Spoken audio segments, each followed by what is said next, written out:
வணக்கம். இன்றைய நாளை நாம் ஒரு அருமையான சிந்தனையுடன் தொடங்குவோம். டாலாய் லாமா என்னுடைய புத்தகம் 60 அவருடைய சிந்தனையை எழுதியுள்ளேன். மகிழ்ச்சி என்பது திடீரென ஏற்படுவதல்ல, அது உனது செயலால் வருகின்றது. இந்த அருமையான வரிகள் நம்முடைய வாழ்க்கைக்கு வழிகாட்டும் என்பது நிச்சயம். ஏனென்றால் நாம் மகிழ்ச்சியாக இருந்தோம் என்றால் எல்லாம் சிறப்பாக நடக்கும். மகிழ்ச்சி என்பது நாம் அன்றாடம் நல்ல புத்தகங்களை படிப்பது மற்றும் நீங்கள் நகைச்சுவை கேட்பது, உங்கள் வாழ்க்கைக்கு தேவையான அனைத்தையும் அன்றாடம் செய்வதுதான் மகிழ்ச்சி கிடைக்கும்.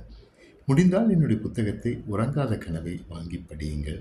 அந்த புத்தகத்தில் நல்ல பல கண்முனைப்பு கருத்துக்களை நான் இணைத்துள்ளேன். உங்களுக்கு பயனாக இருக்கும் என்பது எனக்கு நம்பிக்கை. அடுத்தபடியாக என்னுடைய பாடல் ஒன்று பதிந்திருக்கின்றேன். உறங்காத கனவை உசுப்பிவிடு என்று யூடியூப் சேனல் இருக்கின்றது, அதையும் கேளுங்கள். என்னுடைய சேனலை நீங்கள் லைக் பண்ணுங்கள், சப்ஸ்கிரைப் பண்ணுங்கள். அதற்கு பிறகு நண்பரோடு பகிர்ந்து கொள்ளுங்கள். இன்னும் பல புதிய கருத்துக்களை உங்களோடு பகிர்வதற்கு உதவியாக இருக்கும்.